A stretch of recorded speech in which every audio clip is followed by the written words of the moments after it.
Bonsoir à tous et bienvenue dans cette nouvelle édition d'Info Soirée. Voici le sommaire. 95 victimes sur nos routes depuis le début de l'année et 5 accidents fatals impliquant des jeunes motocyclistes en une semaine. Le dernier en date, un jeune de 26 ans habitant Pamplemousse.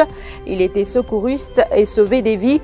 Personne n'a pu sauver la sienne, regrettent ses proches. Ses camarades de la Professional First Aiders disent avoir perdu un brave citoyen. Après cet accident, le permis de conduire pour les motocyclistes revient sur le tapis. Que s'est-il passé avec ce projet qui avait pour but de réduire le nombre d'accidents sur nos routes? Ce projet a-t-il été un échec? La question a été abordée dans l'émission Au cœur de l'info cet après-midi. Dans le reste de l'actualité, désormais le transfert des passagers de l'aéroport à l'hôtel se fera sous le contrôle du ministère de la Santé. Une annonce du Dr Zubair Jumaï face au manquement noté de la part de certains tour opérateurs. 37 personnes parmi des chauffeurs de taxi placés en isolement pour 7 jours. Chaque travailleur a droit à un 13e mois, une déclaration du ministre des Finances Ranganaden Padayachi à l'issue de la clôture de la première session d'échange à Eben avec les représentants du secteur privé et cet après-midi. Et puis, élection présidentielle aux States, place au débat des candidats à la vice-présidence ce soir. Tous les yeux seront rivés sur Kamala Harris et Mike Pence pour le affrontement. Ils seront séparés par des vitres, nous dira Jean-Luc Émile à la fin de cette édition. 5 accidents fatals impliquant des jeunes motocyclistes en une semaine. Le dernier en date ce matin, Rehan Ramji, un habitant de Pamplemousse âgé de 26 ans, pilotait sa motocyclette à proximité du rond-point de Jinfei à Terre-Rouge lorsque celle-ci est entrée en collision avec une voiture. Grièvement blessée, la victime a été transportée à l'hôpital du Nord. Elle n'a pas survécu à ses blessures. La police a ouvert une enquête pour établir les circonstances entourant cet accident de la route. Ce décès porte à 95 le nombre de victimes sur nos routes. Les funérailles du jeune homme ont eu lieu cet après-midi. Témoignage. C'est avec tristesse aujourd'hui nous apprenons le décès de Rehan, qui tient membre avec moi, un garçon très discipliné et qui peut faire volontaire comme secouriste. Nous avons bien aidé le public de toutes les fonctions qui finissent dans l'inline présent. Et malheureusement, aujourd'hui matin, il décédé d'un accident motocyclette. Fait-nous bien chagrin. Tout le monde qui est présent aujourd'hui sur l'enterrement de V5 et tout le monde qui est présent là-bas. Et il fait un bon travail. Hein. Et bien, nous souhaitons le meilleur pour lui, hein, qui vont dire donner une bonne place de paradis. Le permis de conduire pour les motocyclistes revient sur le tapis avec toute la polémique des moto-écoles. Que s'est-il passé avec ce projet qui avait pour but de réduire le nombre d'accidents sur nos routes? Ce projet a-t-il été un échec? Cette question abordée dans l'émission Au cœur de l'info cet après-midi sur notre antenne. Écoutez Barlen Mounsami, expert en sécurité routière et auteur d'un guide de la route. Le projet moto-école, c'est un projet vraiment très très bon. D'ailleurs, moi, je parle avec Daniel Raymond. L'idée est bonne, mais la façon qu'il peut penser pour implémenter dans Maurice, la façon n'est pas bonne. Quand nous avons une affaire qui nous va implémenter dans nos pays, nous avons un peu nos cultures, nous avons nos contextes, nous avons la route, nous avons nos sociétés, nous avons les affaires de la route, nous avons l'habitude, nous avons un petit peu l'aspect économique, nous avons tout ça là. Écoutez à présent la réaction du ministre du Transport, Alan Ganou, sur la question. Donc, dans ce cas, de ban jeunes qui veulent la motocyclette, nous pensons, nous, qu'il arrive là pour augmenter ban peine, c'est-à-dire ban l'amende pour définitivement augmenter, ban délit qui est lié avec ban pilote de ban motocyclette ou bien autocyclette commettent très souvent. Par exemple, le pot de l'helmet, plaque mobilette, très souvent, ça ban jeunes là, d'autres cachets d'autres numéros, de plaque d'immatriculation par devant, bien sûr pas mettre les mêmes. Donc, nous commandons ban regulations pour oblige tout autocyclette ou bien motocyclette pour qu'ils aient plaques d'immatriculation bien visibles. Et troisièmement, le pot de ban gilet fluorescent. Ça aussi, vous connaissez, il y a une obligé augmente la manne, mais comme on dit dans les jours qui peuvent venir, le State Law Office pour appeler à change ban regulations pour que les amendes viennent plus chaud, pour que nous toughen ban penalties et ban sanctions. Cette situation qui peut devenir de plus en plus intolérable en ce qu'il s'agit de ban jeunes motocyclistes, autocyclistes, etc. Qui peut conduire une mobilette. Finalement, la question est claire, la réponse est claire, c'est la formation, n'est-ce pas? Si nous sommes capables de régler le problème de la formation, forme tout ça là, faire autres capables vraiment à handle une motocyclette quand je trouve volant, quand je pilote motocyclette là, pardon, quand je pilote motocyclette là, comment je peux arrêter, comment je peux freiner cette motocyclette. Si un formateur, un professionnel qui donne tout ça va donner la formation, il est clair qu'il va pas autant de dégâts sur nos routes. Le cadavre d'un marin philippin retrouvé flottant dans la rade de Port-Louis cet après-midi avec une entaille. Il a été agressé avec une arme tranchante selon les premières conclusions des enquêteurs. Il était sur le bateau Bois-Manguis. La police a été alertée. Le corps de la victime a été transporté à la morgue de l'hôpital Jitu. Une autopsie sera pratiquée en début de soirée afin de connaître les circonstances exactes du décès. Nous avons des preuves que les éléments de la garde-côte nationale ont bel et bien contacté le MV Wakasho à plusieurs reprises le soir du naufrage. Propos de l'ASP Roshan Kokli du Central CID chargé de cette enquête. Il était face à la presse pour apporter des précisions après la déclaration en cours hier de l'inspecteur Ramdoni qui avait affirmé en cours que la boîte noire du Wakasho n'a pas enregistré de conversation entre les éléments de la garde-côte et le capitaine du bateau. Plusieurs facteurs pourraient expliquer l'absence des appels de la NCG au Wakasho sur le voyage data recorder, dit-il. Jusqu'ici, l'enquête du CCID démontre que la National Coast Guard n'a pas failli à sa tâche, a soutenu l'ASP. Nous finissons aussi à du côté National Coast Guard. Du côté National Coast Guard, nous avons premièrement version des officiers du Coast Guard basés à Pointe-du-Diable, qui dit nous qui à partir de 18h15, vous êtes fin faire plusieurs tentatives pour rentrer en communication avec le bateau, mais malheureusement, bateau pas fin de répondre. Maintenant, nous n'avons que ça, nous avons aussi le livre officiel, c'est-à-dire le log, VHF log qui nous appelait. Alors, VHF log là, c'est un document qui, au fur et à mesure où faire une communication, ou mettez là-dedans. Qui veut dire, tout ban l'entrée qui là-dedans, li consécutif. OK? Qui veut dire, il y a un document qui nous pas capable, faussé, il y a un document qui là, qui, d'ailleurs, le Central CID fini saisit le document, là, il y a, à l'heure qui me peut cause avec vous, document là, dans nos possessions, et ce document-là prouve nous qu'effectivement, il y a plusieurs tentatives de National Coast Guard pour rentrer en communication avec le bateau, mais ça finit échoué. Ce n'est qu'à 20h08, ça aussi pas de Pointe du Diable, mais de Blue Bay, Coast Guard Post, c'est à 20h08, après le REC, qui banline répond, c'est-à-dire bateau répond Blue Bay, Coast Guard Post. Le chief officer du MV Wakasho avait libéré le lookout officer de ses fonctions quelques heures avant l'échouement du navire sur les récifs de Pointe-Leslie.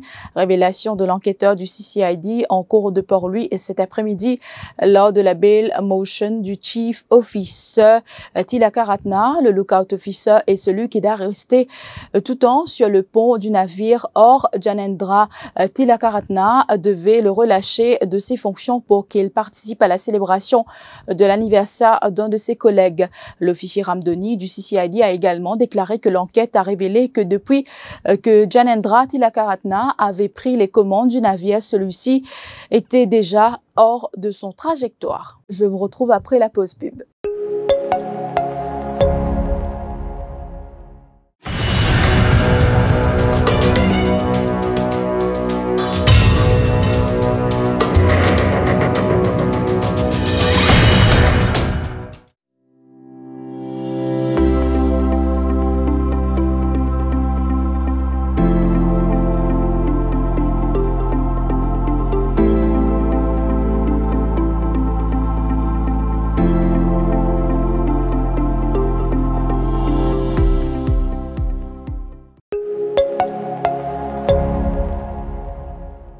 Tout à fait autre chose à présent. Dorénavant, le transfert des passagers à l'aéroport sera sous le contrôle du ministère de la Santé. Une annonce du porte-parole du National Communication Committee, Zubair Jumaï, face à la presse cet après-midi. Zubair Jumaï a affirmé que 37 personnes ont été identifiées comme étant impliquées dans le convoyage des passagers en provenance de Paris dernièrement. Un vol à bord duquel 3 personnes ont été testées positives à la COVID-19 à leur arrivée à leur hôtel de quarantaine. Ces 37 personnes ont été placées en isolement pour 7 jours selon le docteur Jumaï. Il a précisé que la sécurité policière sera renforcée à l'aéroport et l'accès sera restreint, a-t-il fait comprendre. Ce qui fait qu'il nous fait constater que dans le transfert de l'aéroport à l'hôtel, finalement, un certain nombre de personnes qui pas gagnent formation adéquate pour faire ce transfert-là. Ce qui fait que, par précaution, on dit bien, par précaution, le ministère de la Santé fin décider, premièrement, qui nous fin dépister tout le monde qui nous pensait capable ou alors il y a une possibilité qui je pas fin respecter le protocole qui nous fin mettre en place, mais pas peut dire qu'ils ne pas respecter. Chaque fois qu'ils nous fin penser que du monde là, il est possible qu'il ne pas respecté, nous fin considérer comme suspect, ce qui fait que nous fin identifier 37 personnes qui fin impliquées dans le convoyage, le transfert entre l'aéroport et l'hôtel, 37 personnes qui nous fin dépister, nous fin faire PCR à l'heure qui m'a piqué aux 32 fin fini faire le PCR, nous en attendre des résultats, et ça 37 personnes-là pour placer en isolation pour 7 jours. On dit bien, faudrait pas qu'ils nous alarmisent, nous pouvons faire ça par mesure de précaution. Parce que nous connaissons que ça m'a dit c'est un nombre pas fin être formé correctement. Et alors que je dis bien ça transfert là, qui sous la responsabilité des tout opérateurs et qui nous forme bandibon pour faire ça transfert là, nous remarquons qu'il y a un tout opérateur un lit, il fait prendre un taxi qui est parti autorisé. Un autre, il fait permettre ban chauffeur qui nous parti formé faire le transfert. Et le transfert dorénavant, aéroport, hôtel, il peut être sous le contrôle du ministère de la Santé pour qu'il nous sûr et certain que ça maillon là, dans la chaîne, ça maillon là, il n'est pas venu un maillon faible. Parce que nous connaissons qu'il y a un risque, à tous les niveaux, il y a un risque, mais il ne faudrait pas qu'il ça maillon là, il vienne un maillon faible, parce qu'il y a un bandibon en déroule, elle vient en contact avec bandibon qui potentiellement capable d'un virus. Nous parlons que ça vient un maillon faible et qui nous a gagné un problème à ce niveau. C'est pour ça que le gouvernement vient agir rapidement et de façon responsable pour retourner sa contrôle-là, pour donner sa contrôle-là entièrement au ministère de la Santé. Chaque travailleur a droit à un 13e mois, une déclaration du ministre des Finances, Ranganaden Padayachi, à l'issue de la clôture de la première session d'échange à Eben avec les représentants du secteur privé ce mercredi après-midi. Le ministre des Finances qui a aussi donné la garantie que le secteur touristique sera soutenu jusqu'à ce que la situation retourne à la normale. Écoutons Ranganaden Padayachi. Je vais pas aborder ce sujet de discussion là concernant bonne fin d'année. Bonne fin d'année, c'est un droit dans la loi. Donc, pour moi, il y a préparé en avance. C'est pas le dernier mois de l'année qu'il est là. Ça, c'est que tous les mois où tu fait pas au fond pour ça prime là. Et moi, j'ai une autre affaire.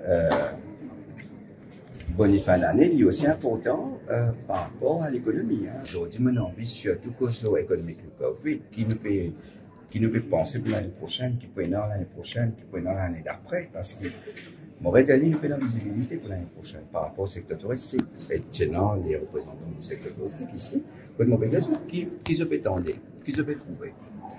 Et nous aussi, nous avons une propre analyse et de recherche quand nous prenons le rapport de l'Organisation mondiale du tourisme qui fait cause de un retour à la période Pré-Covid, c'est 2024.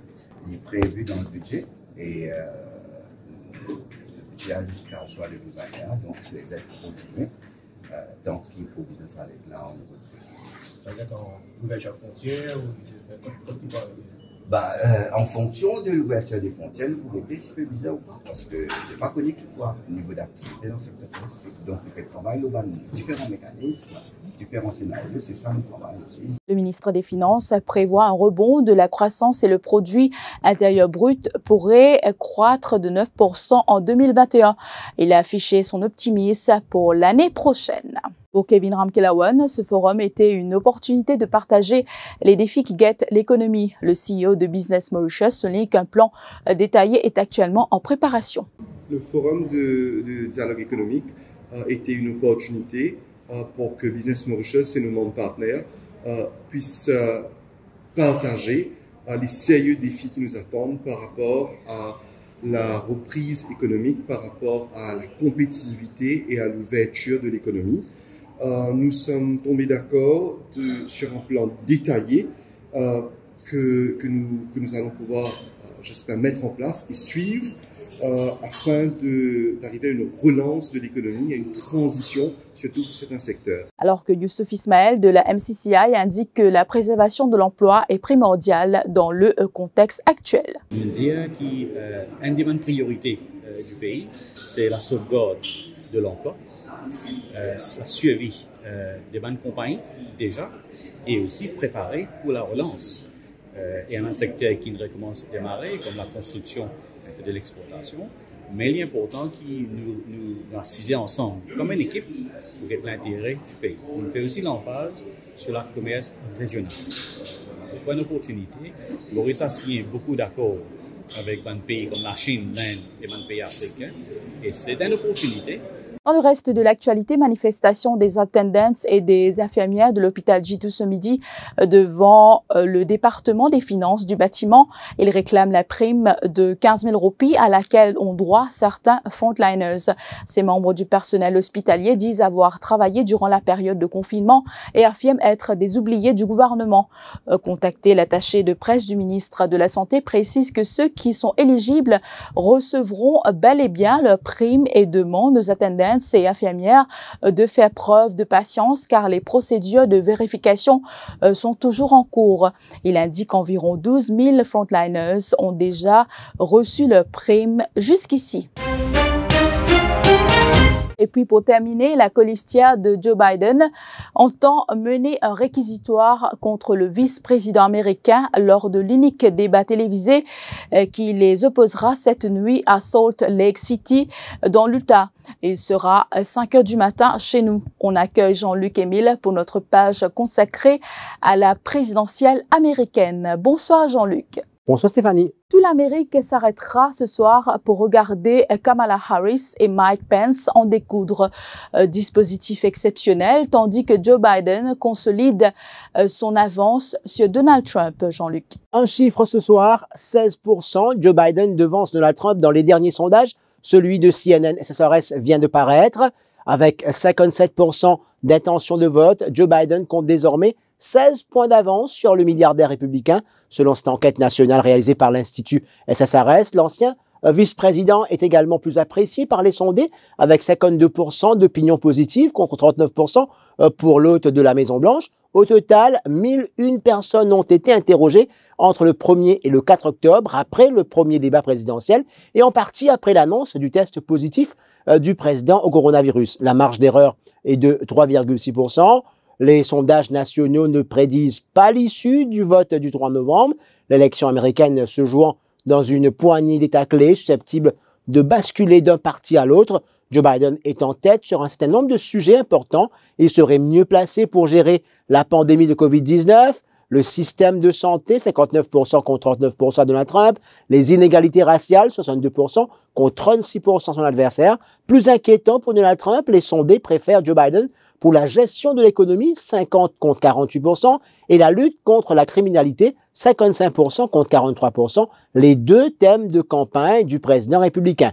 Revenons à présent sur ce qui va polariser l'attention cette nuit, le débat des colistiers. Jamais un débat entre candidats à la vice-présidence n'aura été scruté avec autant de curiosité. En 2016, Mike Pence et Tim Kaine n'avaient guère fait recette. Le débat télévisé entre les doublures du républicain Donald Trump et de la démocrate Hillary Clinton n'avait attiré que 37 millions de téléspectateurs, l'une des plus faibles audiences de l'histoire des débats électoraux aux États-Unis. Si les débats entre candidats à la vice-présidence sont généralement beaucoup moins regardés et portent peu à conséquence, le débat Pence-Harris devrait, lui, être l'un des plus regardés de l'histoire et l'un des plus lourds de conséquences, prédit Mitchell McKinney, directeur de l'Institut de communication politique de l'Université du Missouri. Pourquoi? D'abord, Donald Trump, officiellement positif au coronavirus depuis le 2 octobre, a beau avoir quitté lundi l'hôpital militaire Walter Reed dans la banlieue de Washington, il n'est pas encore tiré d'affaire, a rappelé son médecin Sean Conley. Le président sortant doit poursuivre son traitement contre le Covid-19 à la Maison-Blanche et encore contagieux, il doit rester isolé encore plusieurs jours. Sera-t-il au rendez-vous des 2 prochains débats avec le démocrate Joe Biden, programmé le 15 octobre à Miami et le 22 octobre à Nashville, dans le Tennessee? Joe Biden a déclaré mardi qu'il valait mieux que le 2e des 3 débats présidentiels prévus la semaine prochaine n'ait pas lieu si Donald Trump était toujours porteur du coronavirus.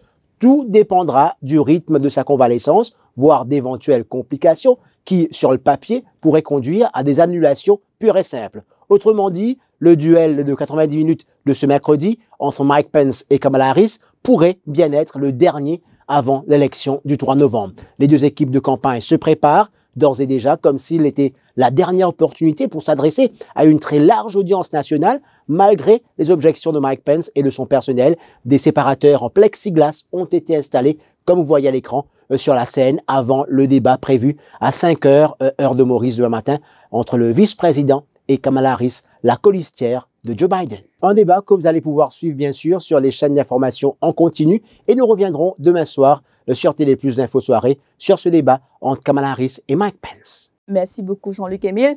Voilà, c'est la fin de cette édition d'Info Soirée. Merci de l'avoir suivi et bonne soirée à tous. L'info en continu sur le www.defimedia.info.